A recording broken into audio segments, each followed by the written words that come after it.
Namaste. Today I'm going to read Volume 3, Book 5, UmaSamhita, Chapter 16, Uplift from the Hell in the Shiva Puran.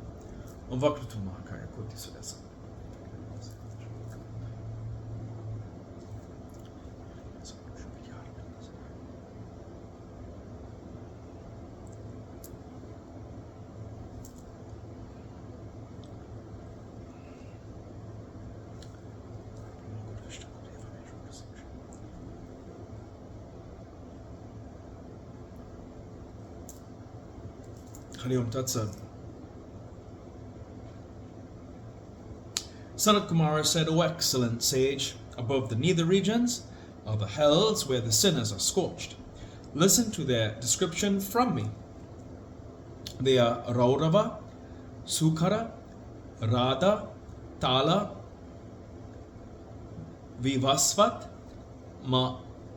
Mahajvala, Tapta Kumbha, Lavana, Vilohita. The river Vaitarani consists of putrid stuff flowing in it.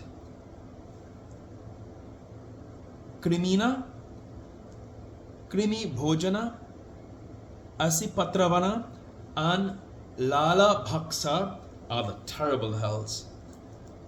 Puyavaha has usually flames of fire outside and in topsy-turvy. Sandhamsa, Kalasutra, Tamas, Avichirodhana,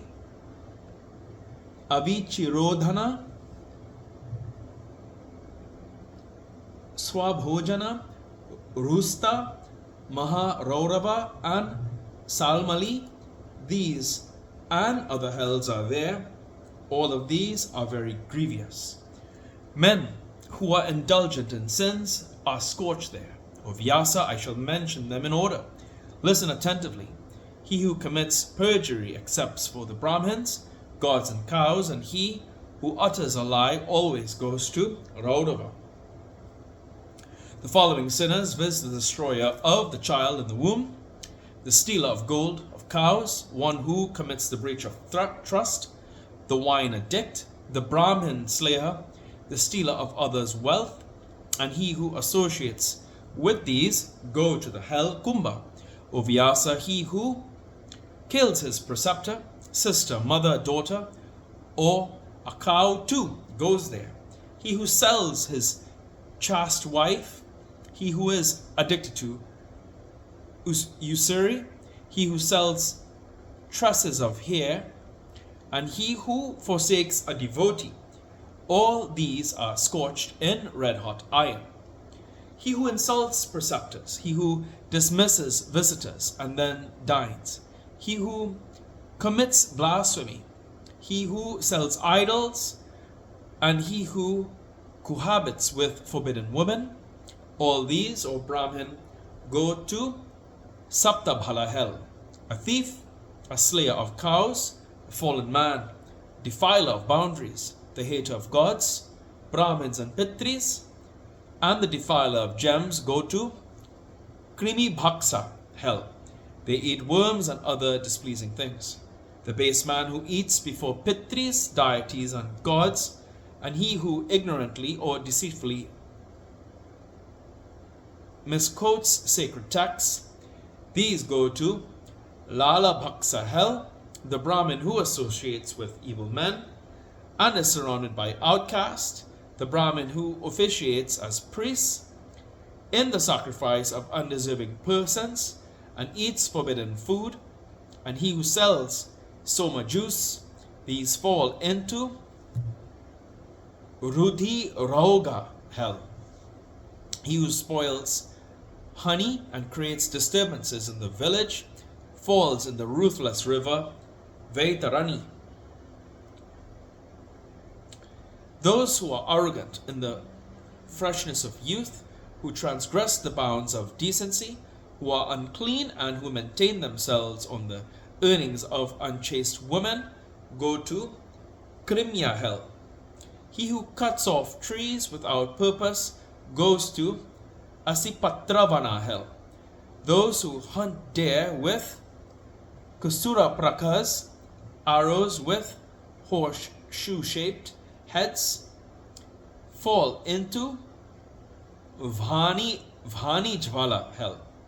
O Brahmin, the Kshatriya, or the Vaishya, who swerves from the path of good conduct, ultimately fall into the hell prescribed for dog cooking chandalas.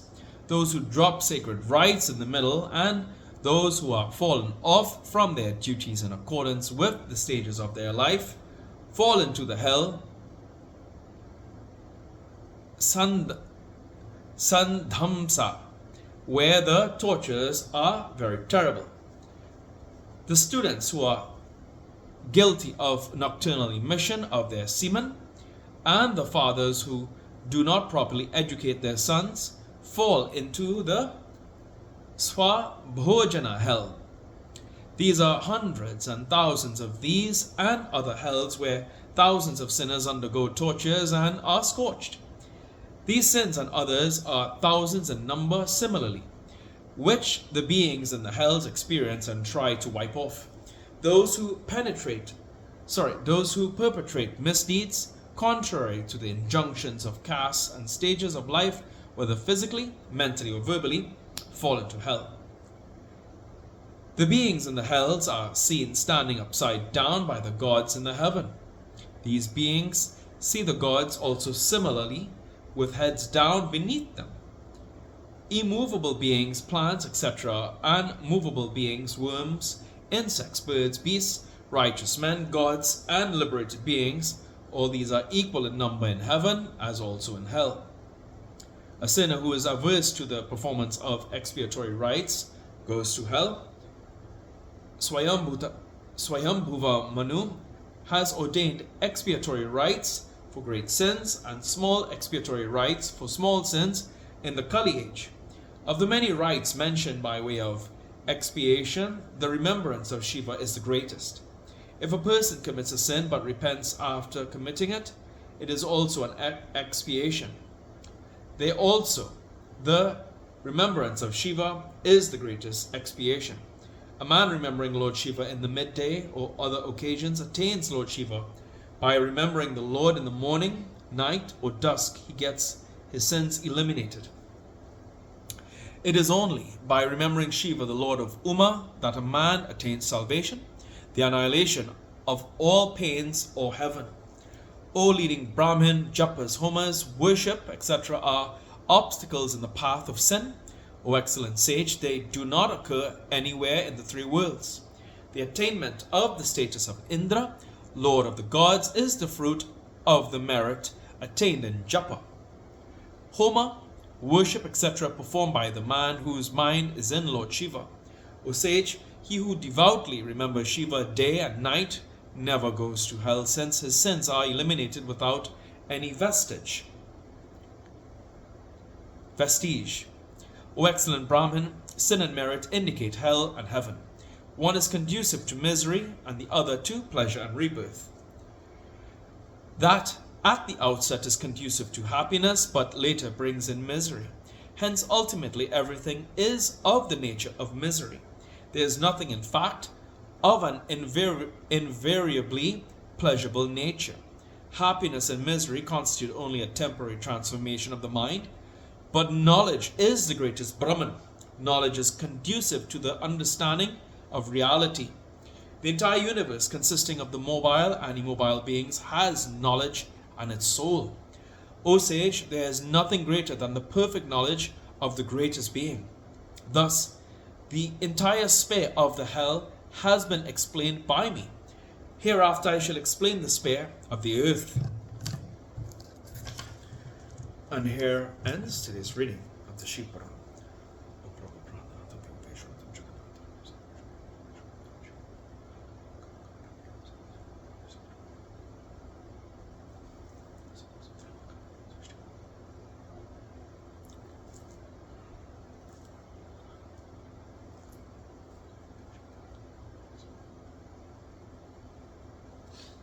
Hari Om Tat Sat.